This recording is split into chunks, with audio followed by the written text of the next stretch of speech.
Sports Talk with PlayerAgent3. Special guest today, former NFL All-Pro cornerback, former UNC Tarheel, Mr. Dre Bly. What's going on? What's up, dude? I'm doing good, man. Hopefully you had a good holiday season, man, and hopefully you're ready to kick off this new year in the right fashion and get things going.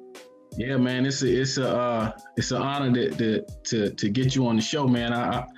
I spoke with Jason last year about trying to get you on the show, and he said you were doing your coaching duties at Carolina. So here we are. Finally got you on. So real quick, man, how you and the family holding up during this COVID-19 and all this madness that's going on in the world today? We've been holding up. My family is in Charlotte. I got 5 kids. Now I dropped my second oldest kid off Sunday. He's on a full football scholarship at ODU, so dropped him off on Sunday, and so got 3 more at the house. But just with me being here in Chapel Hill and my family being in Charlotte, and dealing with this pandemic, it's been some challenges, and as I'm sure that it's been challenged for a lot of other people out there. But you try to make best of the situation. I try to tell my kids, my kids and my family, and then the kids I coach, this part of life. And sometimes there's certain challenges, things that come up that we have to learn how to cope with and deal with and adjust to. And so it's just a testament to, the way the way my kids have been raised, and the way I go about life. I wasn't going to let this pandemic keep me from moving forward and still doing the things I was called to do. You got to change things up a little bit and got to make smarter decisions and choices. But still, at the end of the day, you still want to always learn and still always, want to grow. Right. So let's go back for a second, man. The Tidewater area, Hampton Roads, man. Listen to these names, man. Allen Iverson, Alonzo Mourning, Aaron Brooks. You got Mike Vick, Pernell Sweet Pea Whitaker. Man, you come from a area, man, that produced some monsters, man.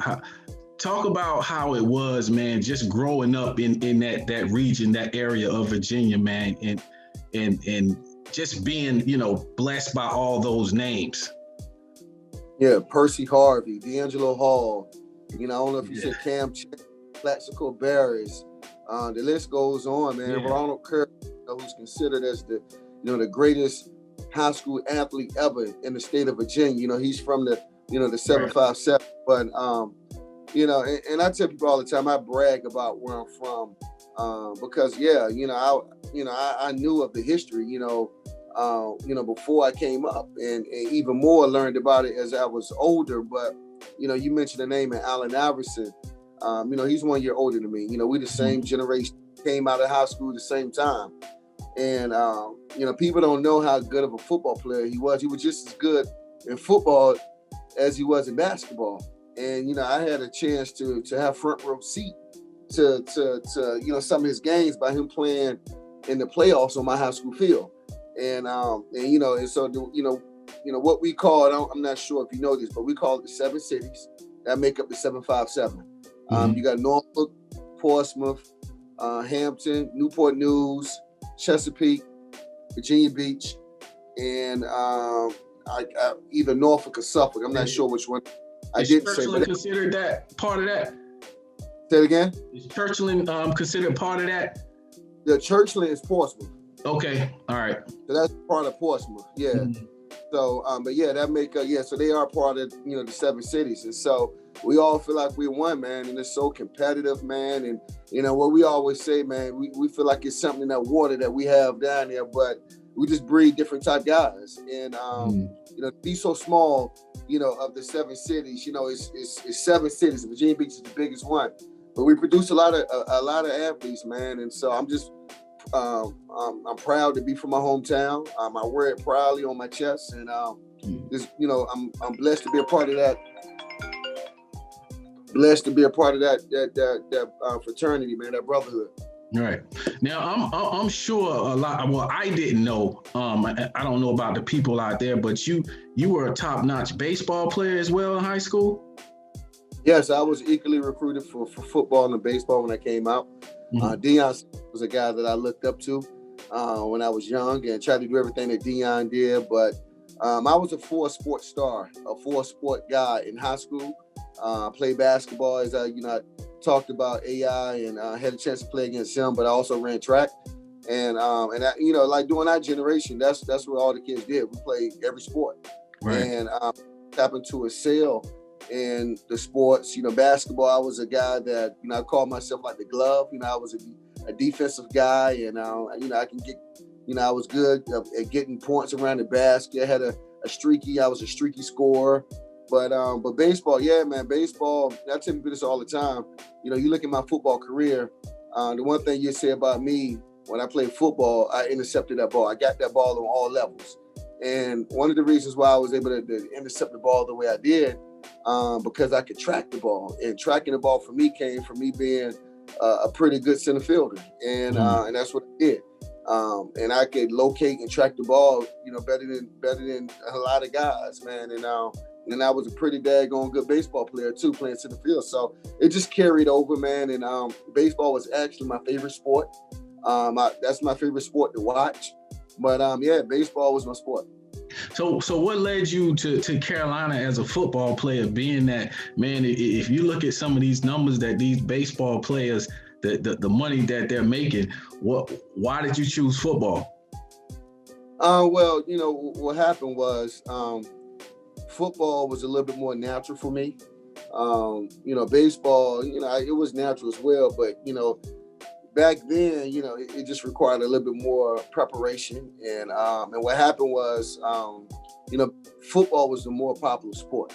A lot of my friends, a lot of my homies all played football, football and basketball. And I was the only black kid that played baseball. And so what happened was I was recruited for both when I came out.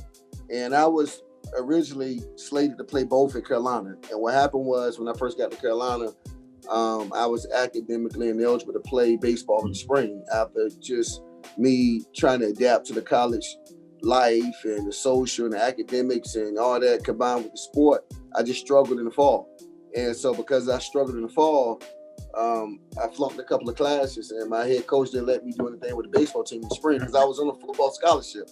And so I had to earn the right. Part of the deal is it's hard enough to play one sport, yet alone do two.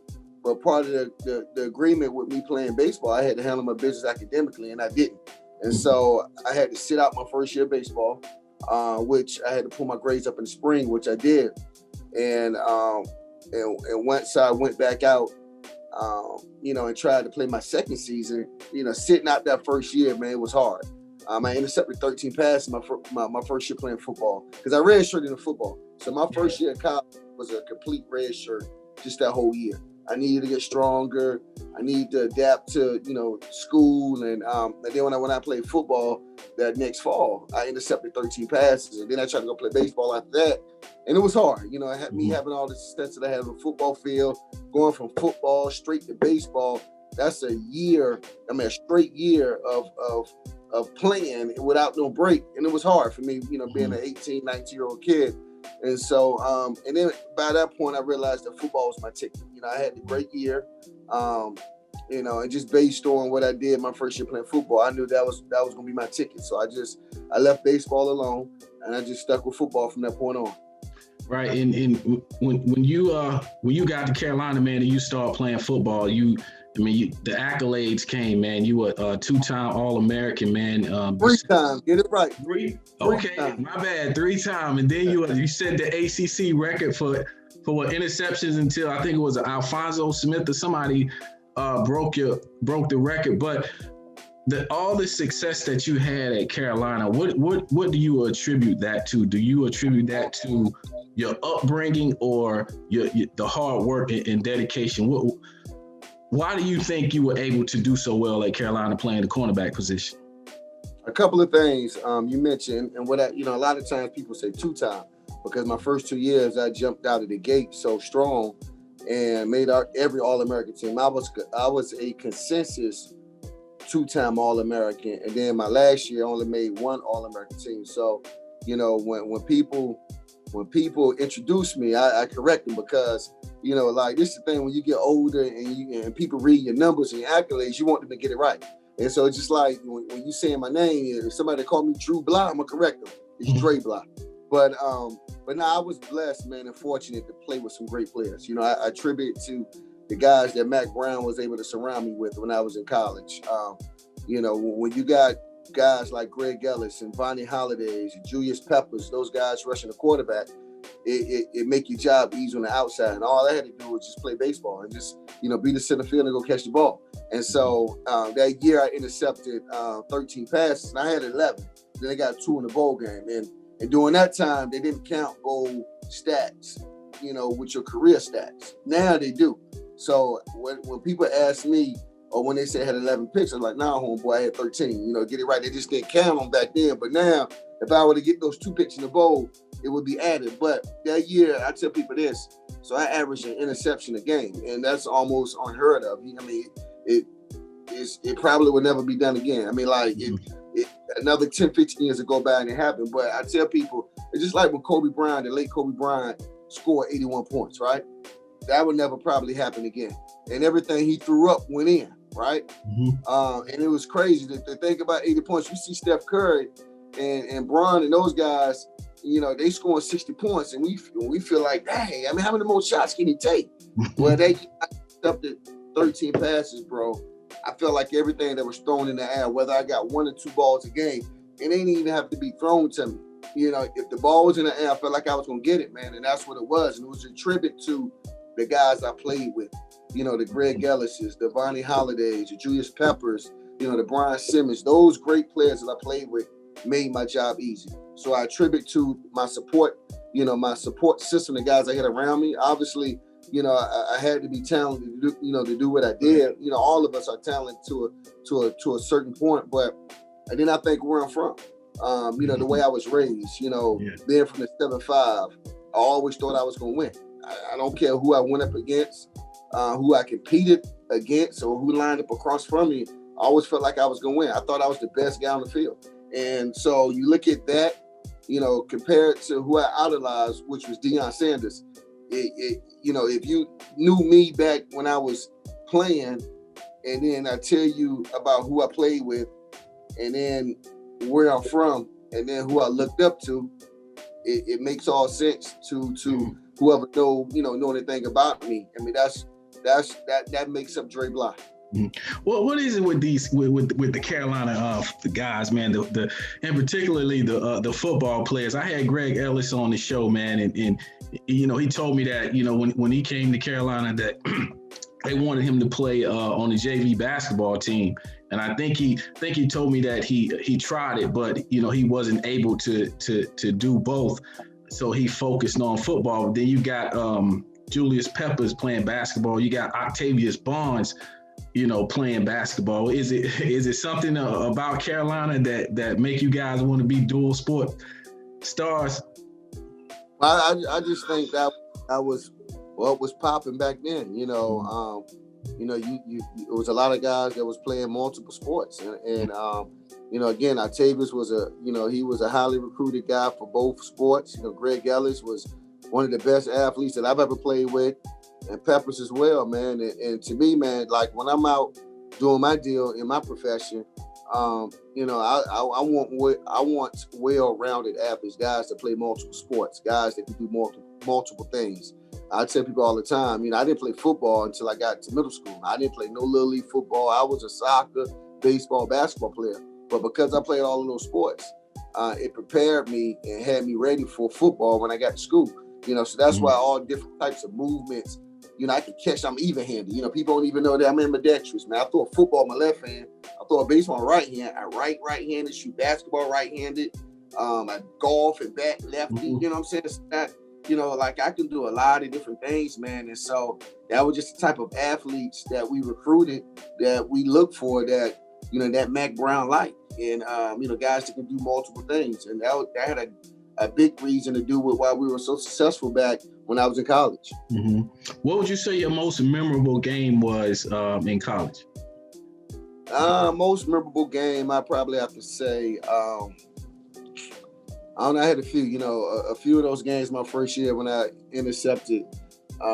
Probably, I'd say my Georgia Tech game was my coming out party when I had 3 picks. Right, it was like the third, fourth game. You know, me and my counterpart were the youngest guys on the defense, Robert Williams, who was another great cornerback here that played here, and we were the question marks the whole year. And we ended up playing Georgia Tech, who had a Joe Hamilton, a quarterback, who was a great ACC quarterback. And, you know, a lot of people didn't know about me or knew what we were capable of doing. And in that first game, or the first time we played Georgia Tech, it might have been the third or fourth game. I think I had 1 interception prior to that game, and it might have been the third game. And then boom, I bust out on the scene with 3 picks. And then after that, that's when it started coming, man. And when I tell people, when it rains, it pours. And that's what, you know, that's what happened with me that year. I got 3 that game. The next game I got 2. Following game I got another 2. So now I'd say that Georgia Tech game was my coming out party here at the University of North Carolina. Did you guys ever feel like, being, you know, the tradition that University of North Carolina basketball has, did you guys ever feel like the little brother on campus? I ain't feel like no little brother. I mean, but this is the thing, you know, I was a big basketball fan. That was one of the reasons why I came to school here. I mean, obviously we knew that this was a basketball school. We knew that. I mean, I knew it, but I wasn't going to accept that. You know, I came to school with Vince Carter, and I tell people this story too. Vince Carter and Antoine Jameson, we all the same class, same year. And but again, me being where I'm from, I'm not taking a back seat to nobody. Mm-hmm. And the way we was wired, you know, my strength coach that I had, who you know, I had 3 Q dogs as my coach, you know, strength coach, and you couldn't tell us we weren't hot. And the way we trained, we felt like we were the most dominant guys in town, and you know, let alone campus, in town, in the triangle. We felt like we were the most explosive, the most dominant, and that was the way we carried ourselves. And to play this sport and to be successful, that's the mindset you got to have. But after I intercepted 13 passes my first year at the University of North Carolina, you couldn't tell me that I wasn't hotter than Vince Carter. And that was the mindset that I had, or Antoine Jameson. And they were like playing basketball at the University of North Carolina. You know, I'm a big fan of both of those guys. And I would tell them that. But if you don't set the bar high, even though I wasn't, right? I mean, come on, man. Vince Carter, Antoine Jameson playing basketball at the University of North Carolina, but you couldn't tell me that I wasn't hotter than Vince and Twan at that time because of the mindset that we had. You know what I'm saying? That was the mindset that we had here playing football. We wanted to be just as hot as Dean Smith and Bill Guthrie's basketball team, even though we knew that we couldn't, but that was the standard, right? And I think that was good because, you know, if you like, even now, we back here and I'm coaching at the University of North Carolina, you know, I want my guys to think and feel that we just as good as the basketball team. Mm-hmm. Even though Carolina basketball is legendary, right? Across this world, right? But the bar got, you know, for you to accomplish great things in life, you got to set the bar high. Right. You're exactly right. 1999, man, second round, St. Louis Rams. You were drafted into the NFL, man. Take me back to when you got that phone call that you were going to be drafted by the St. Louis Rams. What went through? Seriously, like, so, and I tell people this as well. So, you know, when you was talking about me, introducing me, saying I'm a 2-time, and you know, so because I was a 3-time All-American, I made every All-American team, every award show. Everything that you can do in college, I did it. So I was one of the elite, one of the best in college football throughout my time here. The standard was high again.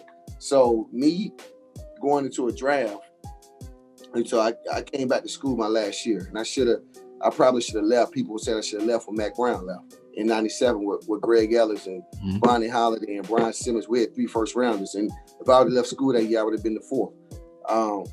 I wanted to come back to school because 1, I wanted to get my degree. And 2, I didn't want to be the number 2 corner behind Charles Woodson. I wanted to be the number 1 corner. Standard was high. Because I came back to school my last year at Carolina, when I made just 1 All-American team, my stock dropped because I didn't play as well as I played my first 2 years. And some people say we didn't have the talent.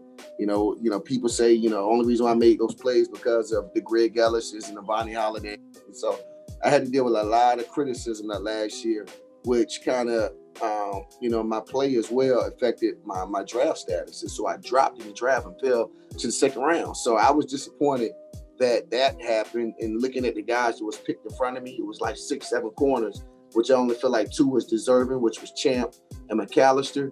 But to see all those other names get called in front of my name, again, by the time I got drafted, I was pissed. And then on top of that, bro, I get drafted by the losingest team of the 90s, which was at the time the St. Louis Rams. So I'm like, wow, I fall to the second round. And then I get drafted by the Rams. I mean, if at least a good team, a team that went to the playoffs the year before, or a good winning, I just wasn't happy because of the bar that I had. It was high. So I knew I was going to the league. Once you accomplish certain things in college, I'm not going to say I knew, but the standard was high. So I knew I would get there. It was just, where I was going to end up and what round it was going to be. You know what I'm saying? And so I was disappointed, man. And, but once I had to sit back and reflect, again, I'm having a chance to fulfill my dream. And after I got drafted, man, I just told myself, I was more so set on proving the critics wrong, proving my worth and proving that I was better than some of the guys or the guys that was drafted in front of me. But it ended up being a blessing because I was humbled fast, by falling in the draft and having a chance to go be around great men in St. Louis, where I learned a lot from the likes of Marshall Faulks and Kurt Warners and Torrey Hope, who were drafted together, Orlando Pace. And so it was quite an experience on draft day, but it ended up being a blessing for me, and everything worked out for me. Mm-hmm. Speaking about those guys, man, you actually won a Super Bowl with the Rams. I think they called you guys the greatest show on turf, with Kurt Warner, IsaacBruce, and Torrey Hope.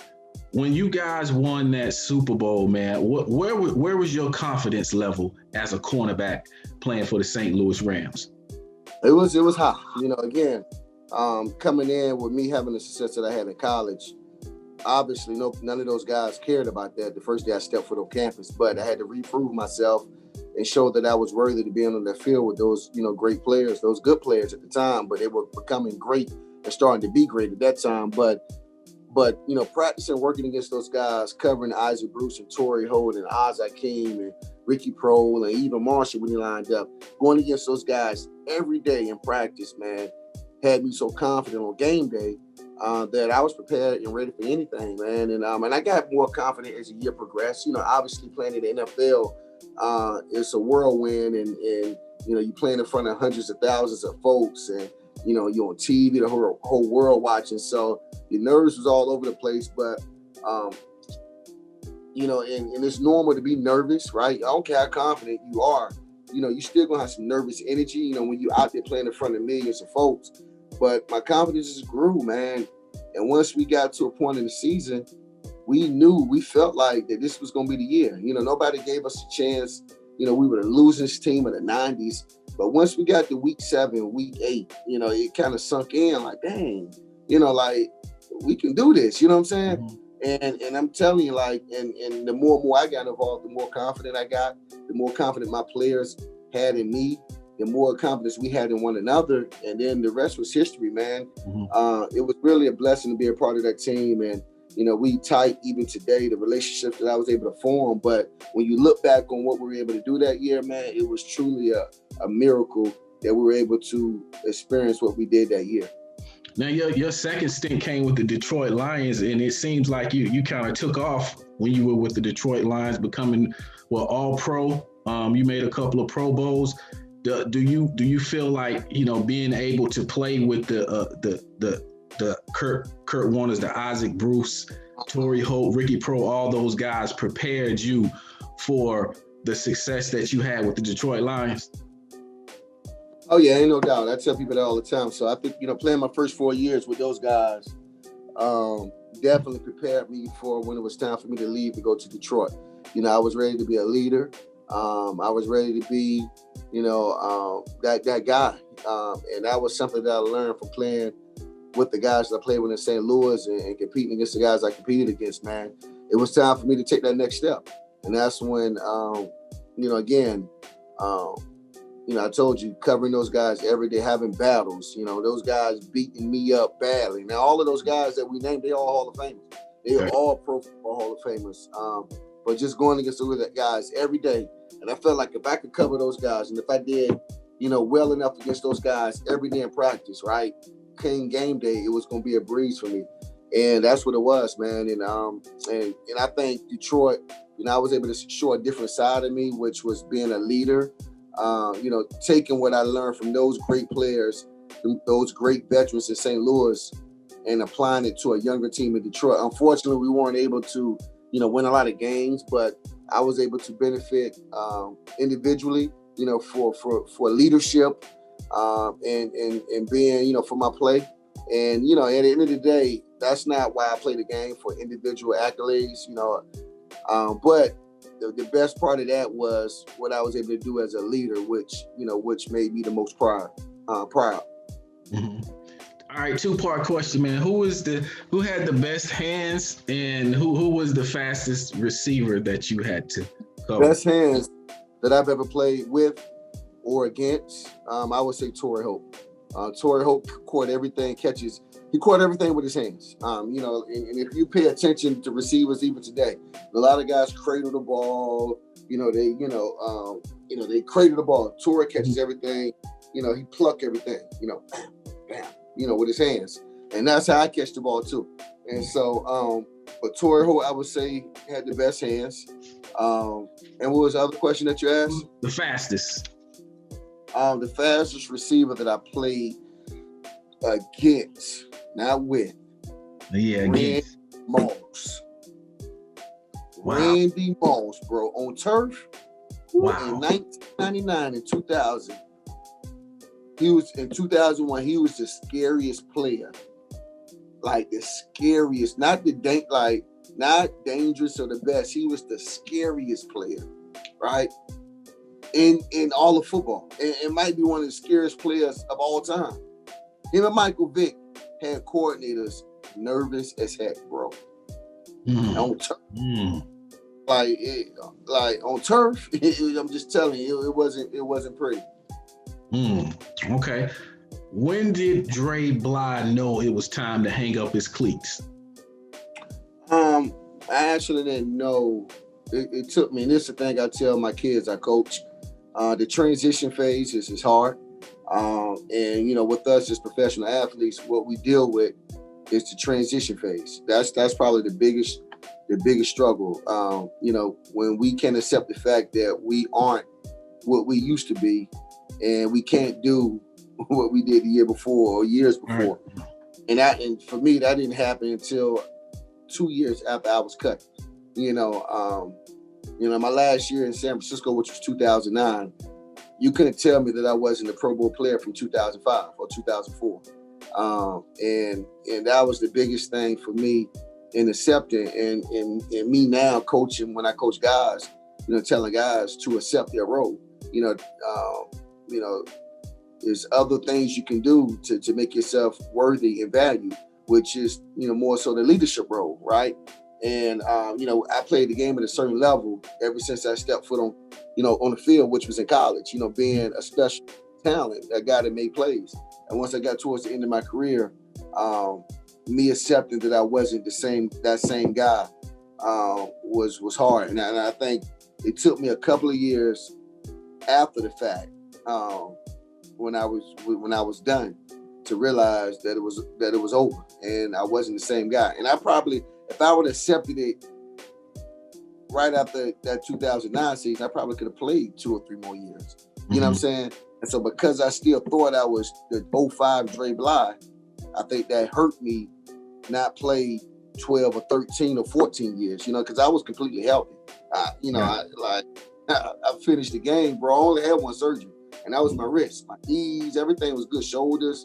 And the year before that was San Fran. I had 3 picks and started with San Fran the last, I started out of 16 games, I started 10, and so you can't tell me I got to start 10 games for the San Francisco and lead the team in picks can't play the following year. You know what I'm saying? Mm-hmm. And I got in the camp and the Lions cut me, which they weren't a good team. So it was more about my ego and me not being the best leader. So that was a hard transition for me. All right, that's good stuff.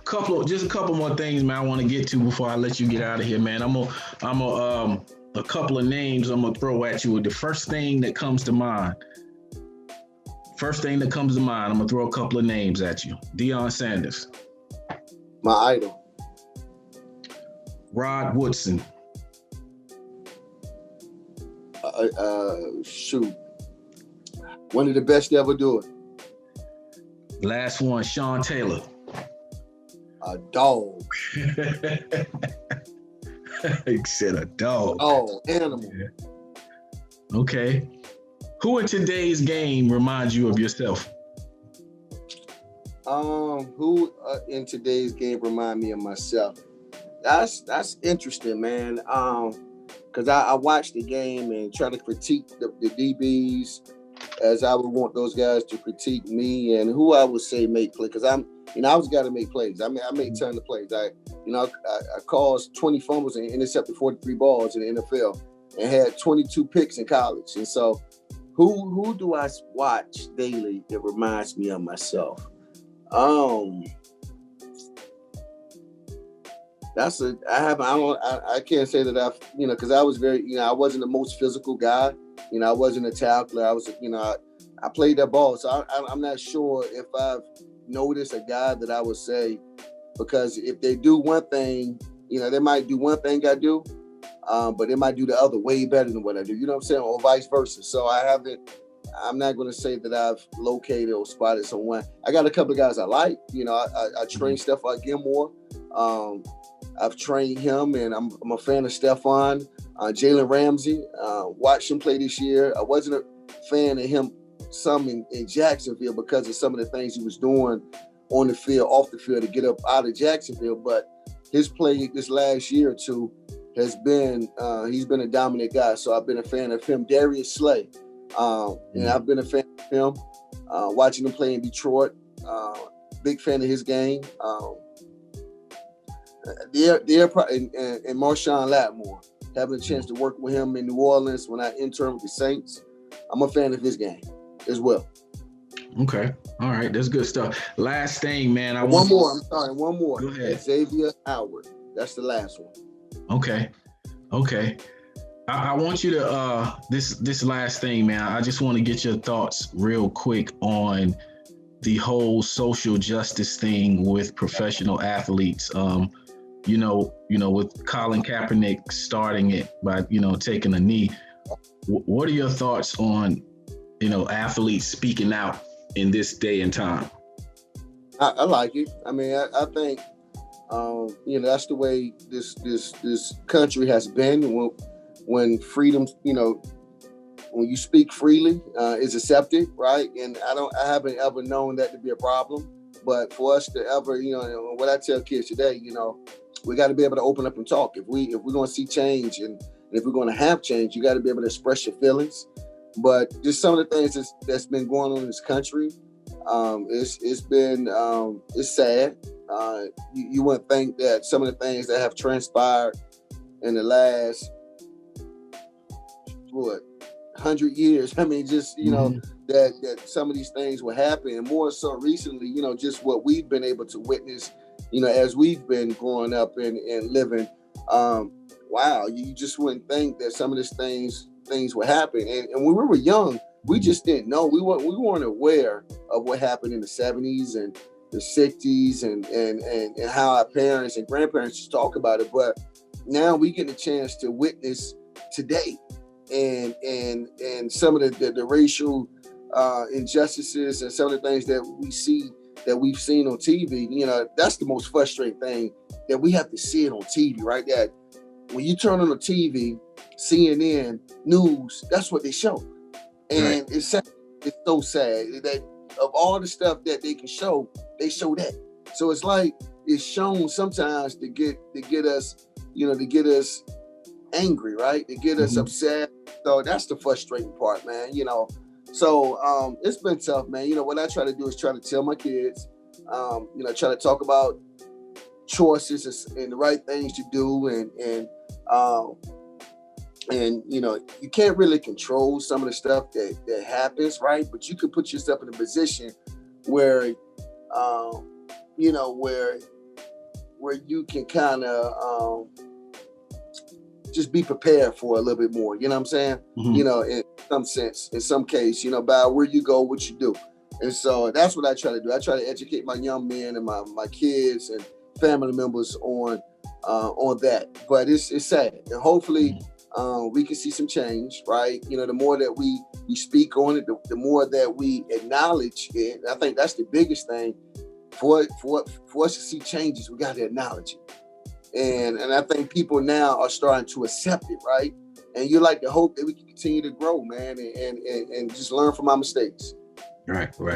Well, Dre, I really appreciate you coming through, man. You know, dropping some knowledge, man, and you know, taking me on a journey from back in the 757, Tidewater area, Hampton Roads. Yes, sir. Any Super Bowl prediction, real quick? You know, so I think Aaron Rodgers. He's a bad man.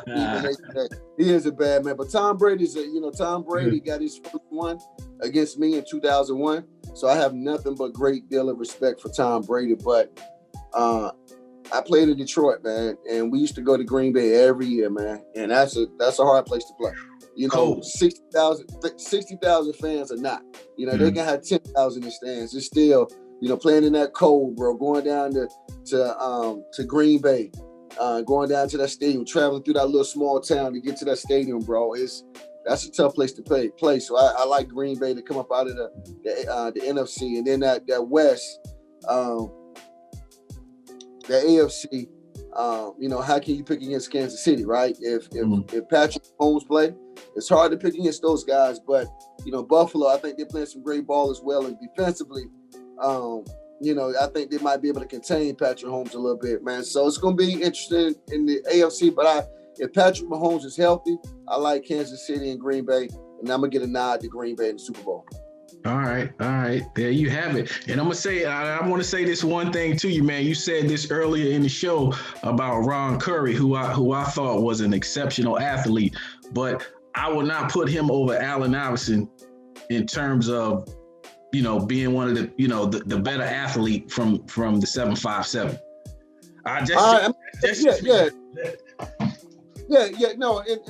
We had this debate all the time, and that was a major debate on who was the better athlete. But I just based it on facts. Mm-hmm. And you know, Curry won 3 state championships in football, and he lost in the semis his freshman year, and he won 3 straight, sophomore, junior, senior year, and then he won 2 in basketball. And the boy was so good, they had the McDonald's slam dunk contest in his high school. So that's 5 state championships, bro. That's the GOAT of all time. AI my dude. They both my dude. But when you talk about getting it done, he won 3 in football and 2 in basketball, and he was the number 1 player in basketball and football his senior year. They ain't never been done in the country, not Virginia, in the country. And then he was so good, they had the slam dunk contest at his high school, bro. Well, tell me, when have you seen that done? I haven't. You just broke it down to me.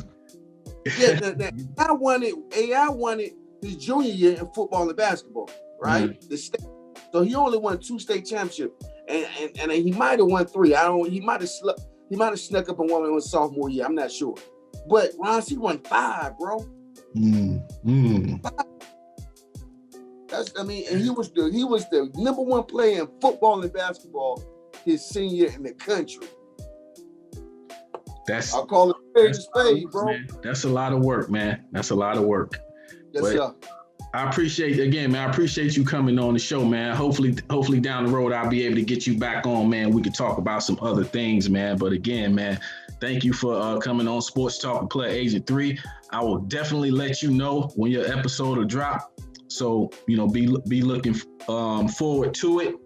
Again, everybody, this is Dre Bly. Sports Talk with Player Agent 3.